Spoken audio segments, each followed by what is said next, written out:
मित्रों, उदय सिंह चौहान का आप सभी को सप्रेम प्रणाम। आज हम आपको विश्व मैत्री अभियान में कुछ विशेष बात करने जा रहे हैं। हमारे देश की नहीं है, ये है नेल्सन मंडेला। जानते हो आप, ये दक्षिण अफ्रीका के पूर्व राष्ट्रपति थे। आज़ादी के लिए उन्हें जेल और जेलवास बहुत सारी यातनाएं उससे सब कटी। हम इसकी बात नहीं करने जा रहे हैं, लेकिन एक बार क्या हुआ कि डरबन शहर, अफ्रीका का जो डरबन शहर है, उसमें दिवाली मनाई गई। अपना दिवाली का जो त्यौहार है बड़े धूमधाम से डरबन शहर में मनाई गई और उसमें राष्ट्रपति शामिल थे। वो दिवाली के त्यौहार को बहुत मानते थे। नेल्सन मंडेला उसी में हाजिर थे।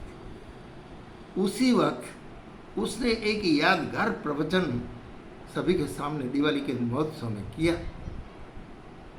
वो संस्मरण को याद करते हैं तो लगता है कि नेल्सन मंडेला जो है वो मानवता में, सभ्यता में, आदर्श में, आत्मीयता में कितने आगे थे, इनके प्रवचन में सबको सुनने को मिला।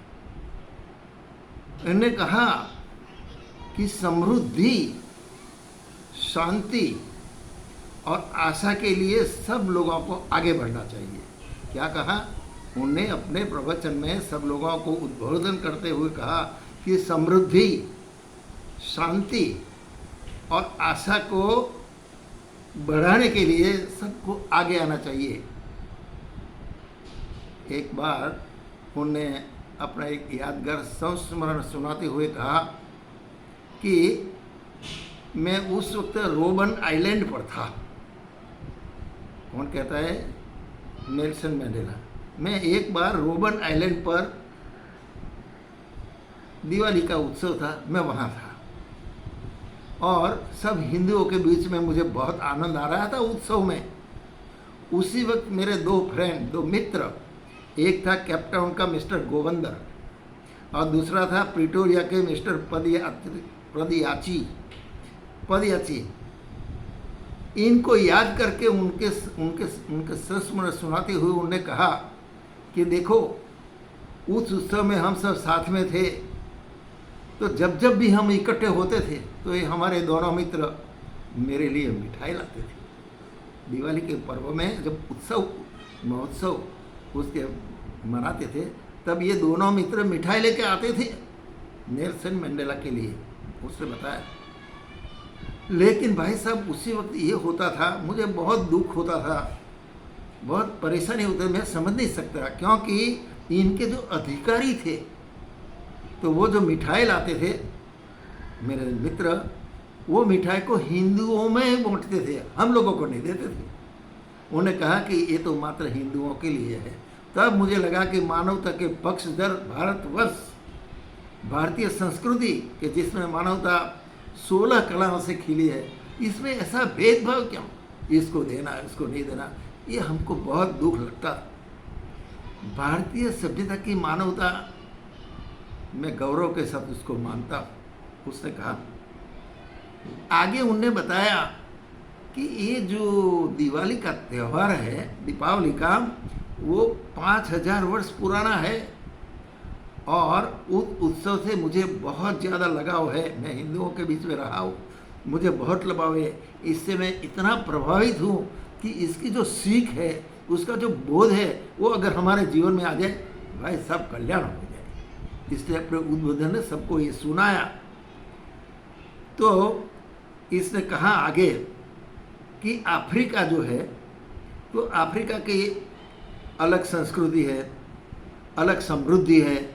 वो अलग होते हुए भी इन्हें कहा कि अंधकार के सामने लड़ना चाहिए, अर्थात अज्ञान के सामने लड़ना चाहिए। गुरु जी कहते थे ना, जो लड़ नहीं सकेगा वो आगे नहीं बढ़ेगा, लड़ना चाहिए अन्याय के सामने। तो ये दिवाली का जो उत्सव है, ये सारे का सारा बोध हमको कराता है। ये उत्सव सामान्य नहीं है, असामान्य है। अंधकार से प्रकाश की ओर जाना, अंधकार से प्रकाश की ओर, तमसोमा ज्योतिर्गमय। इसके लिए शक्ति प्राप्त करने के लिए ये उत्सव आ रहा है, क्योंकि हिंदू जो है वो सत्य के लिए, न्याय के लिए, आत्मसम्मान के लिए, मानवीयता के लिए और आज़ादी के लिए समर्पण भावना से काम करते हैं।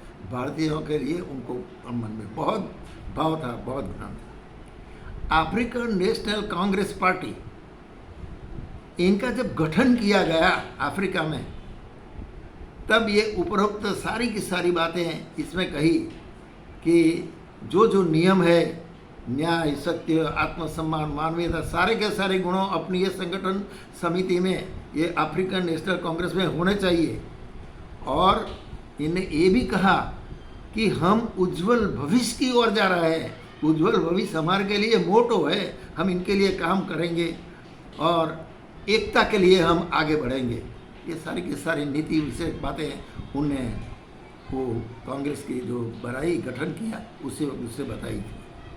क्योंकि फिर इसने कहा, ये जो संबोधन करता था, यादगार संबोधन उत्सव में डरबन में, तब इनके हाथ से जोत जलाई गई दीपोत्सवी की। तब उसने कहा कि ये ज्योत जो है, जो प्रकाश ये हो, हमको सीख देता है कि अंधविश्वास गरीबी से अमीरी तक, गरीबी से अमीर तक, और अज्ञान से ज्ञान तक, और बीमारी से अच्छे आरोग्य तक, ये हमें प्रकाश देती रहेगी। हमें आगे बढ़ने के लिए वो उसका जो बोध है वो हमारे जीवन में आएगा। ये पावन ज्योत जब उसने जलाई, अपने हाथ से ज्योत जलाई, तब ये उद्गार में उसने कहा था कि हमें इसलिए काम करना चाहिए, अंधविश्वास को निकाल देना चाहिए, गरीब और अमीर, गरीब और अमीर, गरीब से अमीर तक जाना चाहिए, हर एक व्यक्ति को प्रगति करनी चाहिए। अज्ञान जो है, अज्ञान को निरस्त करके ज्ञान की ओर आगे बढ़ना चाहिए, और जो बीमारी है, इस बीमारियों को दूर करे, आरोग्य के प्रति अपना अग्रसर होना चाहिए। ये सारी की सारी बातें जब ये सब इसने ज्योत जलाई, तब ये सब बातें उसने बताई थी। इन्हें कहा कि हमने भारतीय पंडितों से ये सुना है, हमें ये समझा है, हमको ये बोध मिला है कि दीपोत्सवी पर्व जब मनाते हैं तो इनके साथ साथ लक्ष्मी जी का पूजन किया जाता है। हमने पंडितों के पूछा, भाई ये लक्ष्मी जी का पूजन का समझाइए, क्या बात है। तब पंडितों ने कहा कि ये लक्ष्मी जी का पूजन ये है कि जो गरीब है, पिछड़े लोग हैं, जो कंगाल लोग हैं, उसको आगे बढ़ाते बढ़ाते उनकी गरिमा को बढ़ाओ, उनको अमीरी की ओर ले जाओ, इनकी सुख सुविधाओं में बढ़ोतरी करो, इसके लिए काम करो। ये सब लक्ष्मी पूजन में आता है। लक्ष्मी पूजन का ये अर्थ नहीं होता कि हमको लक्ष्मी मिल जाए, हम बहुत आगे बढ़ जाए, तुम्हारी सुख सुविधा नहीं, गरीबों को वहाँ तक ले जाओ, पिछड़े वर्ग को आप आगे बढ़ाओ, उनको अग्रसर करो। यही तो लक्ष्मी पूजन का अर्थ हो, उसने बताया। अच्छा, अकेला लक्ष्मी पूजन नहीं, अगली दीपोत्सव की ज्योत जलाने के बाद उसने साथ में कहा कि प्रत्येक व्यक्ति को ध्यान में रखना चाहिए कि इसके लिए जो आगे बढ़ेगा वो न्याय के लिए, सत्य के लिए, तो शहीद होना पड़ेगा। ऐसे नहीं होता भाई साहब। जब इस देश की आज़ादी मिली तब कितने शहीद हो गए आप जानते हो, हजारों लोग शहीद हो गए सत्य के खातिर। दयानंद सरस्वती की बात आप जानते हो। दयानंद सरस्वती सत्य के बहुत आग्रही थे, तब उसको जहर दिया गया, उन्हें हंसते हंसते जहर पी लिया। सत्य के लिए उसने शहीदी हो। भगत सिंह, चंद्रशेखर आज़ाद, इन लोगों को हम जानते हैं कि ये देश के लिए मर मिटे, फांसी के माचे पर चढ़ गए। तो आज़ादी के लिए सब कुछ न्योछावर करना ये हमारे जीवन में होना चाहिए, और उज्जवल भविष्य की ओर सबकी नज़र होनी चाहिए। लेकिन ये कैसे संभव है? तब उन्हें बताया कि सारी की सारी बातें तब संभव होती है कि जब व्यक्ति व्यक्ति से मैत्र के भाव से जुड़ेगा, व्यक्ति व्यक्ति के बीच में आत्मीयता पनपेगी, तब जाके यूनिटी, एकता होगी, और एकता विश्व शांति के लिए बहुत कारगर साबित होगी। भाई साहब, ये यादगार प्रवचन नेल्सन मंडेला का हमको किस ओर ले जाता है?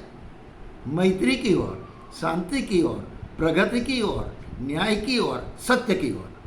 अगर हम ये कर सकते हैं तो निश्चित रूप से वहाँ से हमारा विश्व मैत्री अभियान सफल हो गया।